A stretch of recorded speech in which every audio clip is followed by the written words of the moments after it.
Pemirsa, kebutuhan guru mendesak. Dalam peraturan Presiden tahun 2020 disebutkan penerimaan guru diutamakan melalui P3K untuk memenuhi kebutuhan guru dengan cepat. Apakah sistem ini bisa mempercepat kebutuhan guru nasional dan bagaimana nasib guru honorer ke depannya?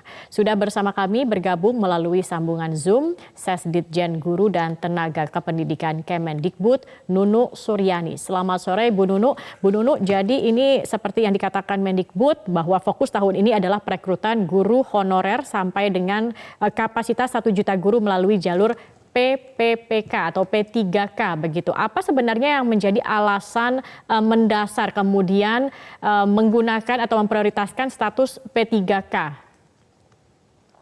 Ya, terima kasih Mbak Zakia. Jadi sebenarnya perlu diluruskan ya informasinya bahwa formasi CPNS guru kedepannya tetap ada. Jadi formasi CPNS bagi guru tetap akan ada kedepannya. Namun saat ini fokusnya pada perekrutan pemenuhan kebutuhan guru yang saat ini dihitung lebih dari 1 juta.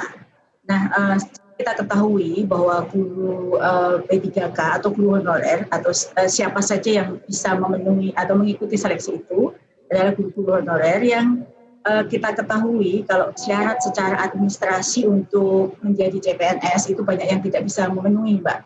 Jadi ada yang usianya bahkan di atas 50 tahun dan mereka yang sudah mengabdi lama sekali di dunia pendidikan. Jadi perekrutan guru P3K ini sebenarnya yang dimaksudkan untuk memperjuangkan agar para guru mendapatkan kesempatan untuk memperjelas status dan meningkatkan kesejahteraannya. Nah, tentunya kalau mereka itu banyak yang umurnya di atas 35, Mbak. Sementara CPNS itu sendiri harus di bawah 35. Berarti jalur P3K ini untuk mereka-mereka yang sudah tidak memenuhi persyaratan untuk bisa masuk dalam atau menjadi PNS begitu, Bu Nunu. Tetapi Bu Nunu tadi Anda katakan bahwa sebenarnya untuk CPNS masih dibuka. Berapa besar kuotanya untuk CPNS ini? Perlu saya luruskan lagi Mbak Zakia, jadi bukan. Jadi kesempatan P3K ini terbuka bagi semua guru honorer yang sekarang ada di sekolah negeri maupun di sekolah swasta. Jadi mereka juga ex-PHK 2 juga boleh atau lulusan fresh graduate dari yang sudah mempunyai sertifikat PPG itu juga boleh. Jadi tidak hanya mereka yang tidak memenuhi syarat, karena memang saat ini fokusnya adalah mengangkat mereka yang sekarang statusnya guru honorer. Sedangkan untuk ke depan itu formasi itu ada di Kemenpan RB dan BKN. Tapi saat ini tahun 2021 fokusnya adalah memenuhi kebutuhan guru berdasarkan perhitungan kami lebih dari 1 juta yang sekarang berstatus guru honorer maupun ex-PHK 2. Oke, Bu Nunu, apa sebenarnya keuntungan melalui jalur P3K ini dibandingkan dengan jalur CPNS, baik untuk para tenaga honorer maksud kami, maupun juga bagi dunia pendidikan Indonesia? Kalau dari kami, Mbak, dari Kemendikbud, yang fokusnya adalah bahwa saat ini itu berdasarkan perhitungan kami ada kekurangan guru lebih dari 1 juta. Jadi kekurangan guru itu tepatnya di angka 947.945 plus tahun 2020 ini sudah pensiun sejumlah 72.976. Keuntungan dari kami adalah yang pertama tentu kebutuhan guru yang tersebar di seluruh jenjang, di seluruh sekolah itu bisa terpenuhi. Sedangkan keuntungan bagi guru-guru honorer yang diangkat ya mendapatkan status ASN. Karena dalam Undang-Undang ASN itu bukan hanya PNS, tapi guru P3K itu juga ASN.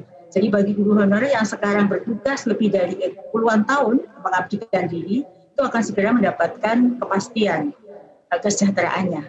Jadi sama-sama menguntungkan sebenarnya. Oke, ini kesejahteraan yang sama dengan status mereka sebagai PNS begitu, Bu Nunu? Ya, karena kalau di Undang-Undang ASN kan guru status P3K itu juga mendapatkan hak yang sama sebagaimana yang sudah disampaikan oleh Presiden Jokowi awal tadi. Baik, ini artinya apakah dengan cara ini kebutuhan untuk pemerataan persebaran di Indonesia, kebutuhan guru saat ini kita tahu masih cukup tinggi, ini bisa tersalurkan dengan baik? Ya, harapannya seperti itu Mbak. Jadi kami pada saat menyampaikan kepada publik jumlah kebutuhan 1 juta itu sudah berdasarkan perhitungan yang matang. Jadi kami bisa menunjukkan data provinsi mana saja, apa saja yang kurang. Harapannya kalau ini masyarakat menyambut baik, ikut memenuhi rekrut guru P3K ini tentu akan membantu meningkatkan kualitas pendidikan di Indonesia karena terpenuhinya kebutuhan guru tadi. Oke, baik terima kasih Ibu Dono Soryani, Sesditjen Guru dan Tenaga Kependidikan Kemendikbud sudah bergabung bersama kami di Metro hari ini. Jangan lupa subscribe di YouTube channel Metro TV News dan juga nyalakan notifikasinya.